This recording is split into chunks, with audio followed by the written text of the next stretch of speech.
Hello friend, સ્વાગત છે તમારું કોમલ કિચનમાં। તો હું આજે આવી ગયો છું મારા માસીને ત્યાં। તો આજે અમે બનાવવાના છે હલ્દીની સબ્જી। તો તમે જોઈ શકો છો એના માટે આપણે ઝીણું લીલું લસણ કટ કરી લેવાનું છે, વટાણા હલ્દીને છીનીને રેડી રાખવાની છે, લીલા મરચાં કટ કરી લેવાના છે, જે કાંદા સૂકો હોય છે એને પણ ઝીણો ઝીણો કટ કરી લેવાનો છે, અને ટામેટાં કટ કરી લેવાના છે ફ્રેન્ડ્સ। તો ચાલો ફટાફટ બનાવવાની શરૂઆત કરીએ। તો આપણે ઘી કે તેલમાં તમે જે વાપરતા હોય, ઘી તો ઘી ને તેલ તો તેલ, એમાં એકદમ સારી રીતે આપણે 20 થી 30 મિનિટ માટે મતલબ કન્ટિન્યુ આપણે હલ્દીને શેકી લેવાની છે 15 થી 20 મિનિટ માટે એકદમ મીડિયમ ગેસની ફ્લેમે। તમે જોઈ શકો છો એકદમ સારી રીતે તેલની ને ઘીની ક્વોન્ટિટી મેં વધારે રાખી છે ફ્રેન્ડ્સ। અને હા ફ્રેન્ડ્સ, અમે વધારે લોકો માટે બનાવ્યા છે એટલા માટે અમારી બધી સબ્જીની જે એ છે ક્વોન્ટિટી એ વધારે છે ફ્રેન્ડ્સ। તમે જોઈ શકો છો એકદમ સારી રીતના મારી હલ્દી શેકાઈ જાય છે। ત્યારબાદ હું ફ્રેન્ડ્સ એમાં લીલા વટાણા જે હોય છે એને એડ કરી દઉં છું, અને એને પણ હલ્દી સાથે જ આપણે શેકતું રહેવાનું છે કન્ટિન્યુ ફ્રેન્ડ્સ, આપણે ફેરવતું જ રહેવાનું છે મીડિયમ ગેસની ફ્લેમે। તો તમે જોઈ શકો ને કે એને પણ એકદમ સારી રીતે આપણે મિક્સ કરી લેવાનું છે, અને ત્યારબાદ આપણે એકદમ મિક્સ થઈ જાય તો એને પણ એકદમ સારી રીતના શેકવા દેવાનું છે આપણે। ત્યારબાદ જ બીજા આપણે શાકભાજી છે એ એડ કરીશું। હું તમને સ્ટેપ બાય બતાવીશ કે આપણે કયા બાદ કયું એડ કરવાનું છે। તો તમે જોઈ શકો છો આપણે વટાણા હલ્દીને પણ એકદમ સારી રીતના શેકી લીધી છે। ત્યારબાદ જે લીલું લસણ કટ કરેલું હોય છે આપણે એ એડ કરી નાખવાનું છે, અને એને પણ એકદમ સારી રીતે આની સાથે મિક્સ કરીને આપણે એને હલાવતું જ રહેવાનું છે ફ્રેન્ડ્સ। અને હા, મોટું તમે મતલબ મોટું કમાને તમારું કઢિયું કે જે તમે પેની હોય એ લેજો ફ્રેન્ડ્સ, જે હિસાબે ક્વોન્ટિટીમાં બનાવતા હોય, કેમ કે સ્ટેપ બાય સ્ટેપ આપણે એડ કરવાનું છે ને એકદમ સારી રીતે મિક્સ કરતું રહેવાનું છે। ત્યારબાદ લીલા મરચાં જે કટ કરેલા હોય છે એ નાખી દેવાના છે ફ્રેન્ડ, ને એને પણ એકદમ સારી રીતે આપણે મિક્સ કરતું રહેવાનું છે।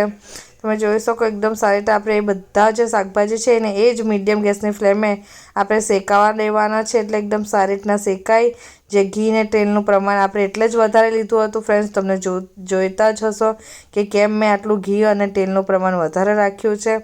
તો આના લીધે ફ્રેન્ડ્સ, કેમ કે અમારી ક્વોન્ટિટી થોડી વધારે છે એના માટે મેં આનું પ્રમાણ વધારે નાખ્યું છે। ત્યારબાદ જે સૂકા કાંદા કટ કરેલા હોય છે મીડિયમ ઝીણા, એને પણ એડ કરી દેવાના છે, ને એને પણ આપણે આની સાથે એકદમ સારી રીતે મિક્સ કરી દેવાના છે, અને એને પણ મીડિયમ ગેસની ફ્લેમે જ બધી જે આપણું વેજ છે જે અંદર આપણે મસાલા નાખ્યા છે કાંદા લસણ એ બધું એકદમ સારી રીતે મિક્સ કરતું રહેવાનું છે ફ્રેન્ડ્સ।